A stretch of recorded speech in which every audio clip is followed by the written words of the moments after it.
30 साल पहले एक टीचर स्कूल के अंदर जिंदा जल गई। इमारत गिरा दी गई, जमीन साफ कर दी गई, मगर जब नया स्कूल बना तो वो भी वापस आ गई। ये कहानी मुझे मेरे एक बहुत करीबी और काबिले एतमाद दोस्त ने भेजी। उसने ये कहानी सुनाते वक्त मुझसे सिर्फ एक बात कही थी कि वो आज भी रात को अकेला सोते हुए उस स्कूल का दरवाजा अपने जहन में बंद नहीं कर पाता। ये सब उस दिन शुरू हुआ जब अमेरिका में मुकीम हसन अपने दफ्तर से वापस घर जा रहा था। मौसम बिल्कुल मामूल का था, सड़कें भरी हुई थीं और जिंदगी बिल्कुल नॉर्मल लग रही थी। उस वक्त उसके मोबाइल फोन की स्क्रीन रोशन हुई।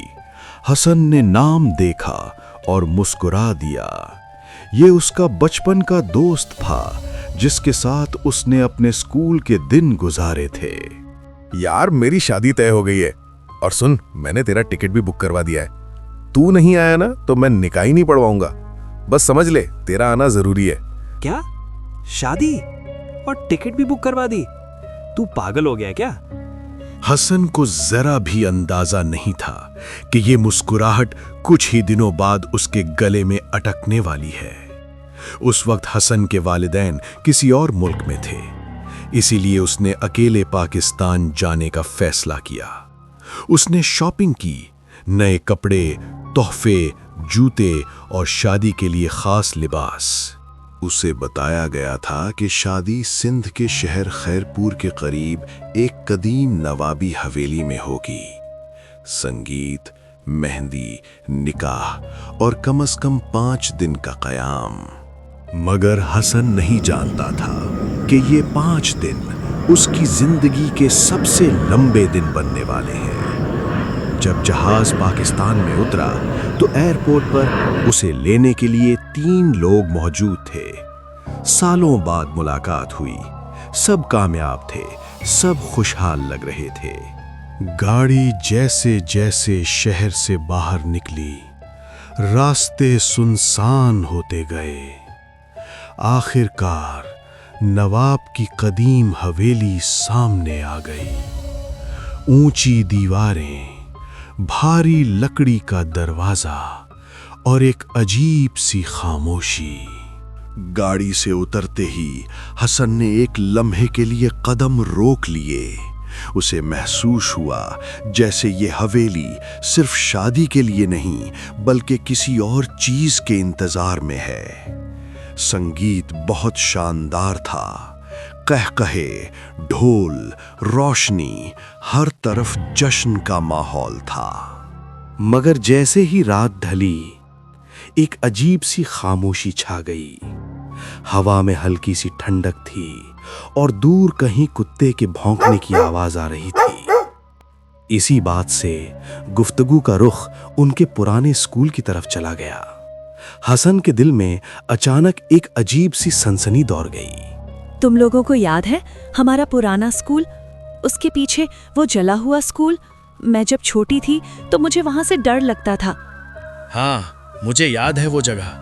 वहां एक टीचर आग में जलकर मर गई थी। कहते हैं वो अंदर अकेली रह गई थी।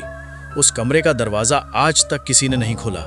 बातें धीरे धीरे उस जले हुए स्कूल तक पहुंच गईं, जहां सालों पहले एक खौफनाक वाकया हुआ था। आज भी अगर रात को गुजरो तो लगता है कोई अंदर से निकलना चाहता है। ये सिर्फ कहानी नहीं है, मैंने खुद कुछ चीजें देखी हैं। हम बच्चे नहीं रहे अब। स्कूल की कहानियां अब भी तुम लोगों के जहन में अटकी हुई हैं। काफी बहस के बाद रात 12 बजे सब लोग गाड़ी में बैठ गए। स्कूल बिल्कुल वीरान था।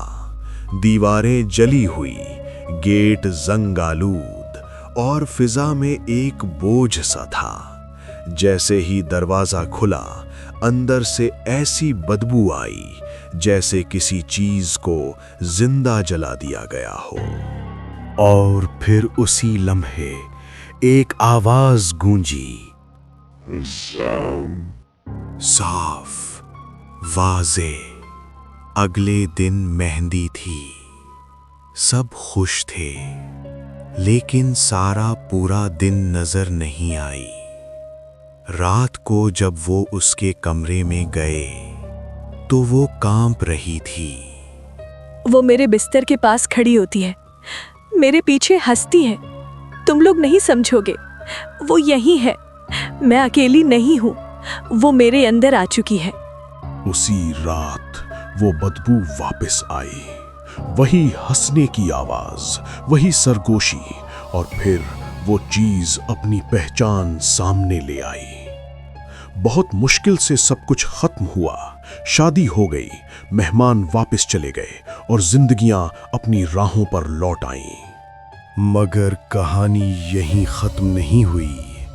जब शादी के बाद सब लोग वापस जा रहे थे तो रास्ते में गाड़ी की रफ्तार धीमी हो गई। खिड़की से बाहर देखा गया तो वही जगह नजर आई, वही सुनसान जमीन जहां कभी जला हुआ स्कूल खड़ा था, मगर अब मंजर बदल चुका था। बुलडोजर खड़े थी, आधी इमारत गिर चुकी थी, गर्दो गुबार हवा में तैर रहा था। कहा गया कि ये जमीन शुरू से ही इल्लीगल थी।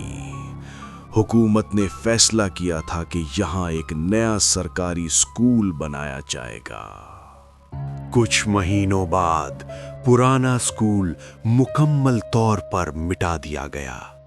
न वो कमरा रहा, न जला हुआ दरवाजा, न वो बदबू, सिर्फ एक खाली मैदान। सरकारी रिकॉर्ड में इस जमीन को साफ जमीन करार दे दिया गया।